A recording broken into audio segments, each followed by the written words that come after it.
had a crew of 2 people, and they would kind of keep me alive, essentially.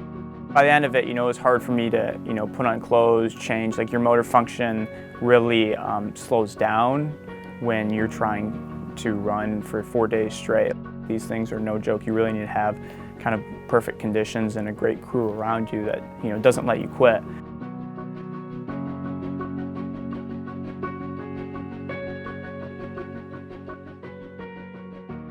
So growing up, I'm from the Grand Rapids area. Throughout my adolescence, I volunteered at various homeless shelters, and then I came to college and I ran 100 miles for a nonprofit called Healing Transitions in North Carolina, and it was super fulfilling. Like, I raised a couple $1,000s, and imagine if I actually, put a lot more effort into this whole fundraising thing, and especially here at the University of Michigan. With all the resources we have here, like, I could really make a difference. Maybe I could run across the state. We wanted to make it more of like a community feel. We wanted to make it unique.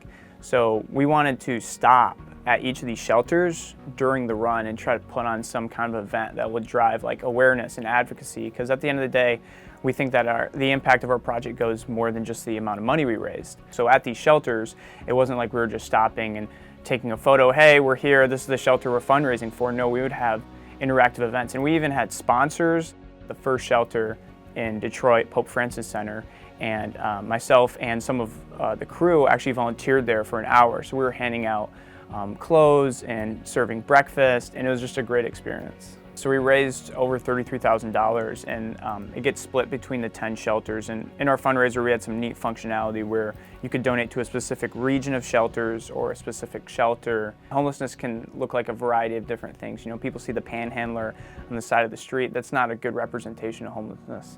A lot of these people are still going to school, still going to work. When we were volunteering at that first shelter, we saw probably 10 to 12 people wearing scrubs, coming in from their night shifts at the hospital.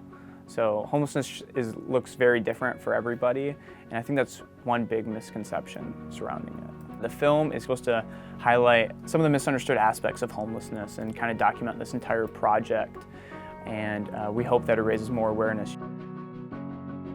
Endurance for Change reached out to Family Promise of West Michigan, out here located in Grand Rapids, serving all of Kent County. Brendan's gift to Family Promise, while financially relevant to the work that we're doing, has done more than that. There's layers to this kind of attention that's been brought to our organization and to our partners. When Brendan decided that some of this money was still going to be donated to Family Promise, we were honored, and it was those dollars that we use on the front end to prevent families from having to go into shelter, because it is so much cheaper. Sometimes $500 is the difference that keeps a family from missing that one utility bill. Most of the people that we find entering into a shelter experience are employed, might have dual incomes in the house. What they're experiencing is something that they couldn't predict. It's always something unexpected. Our priority is to keep that family together. And so we have various locations where our programming looks a little different. We try to make sure it's a good fit for that family.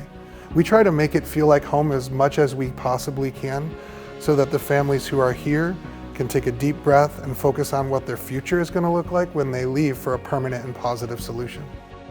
If it was just for me, I would quit.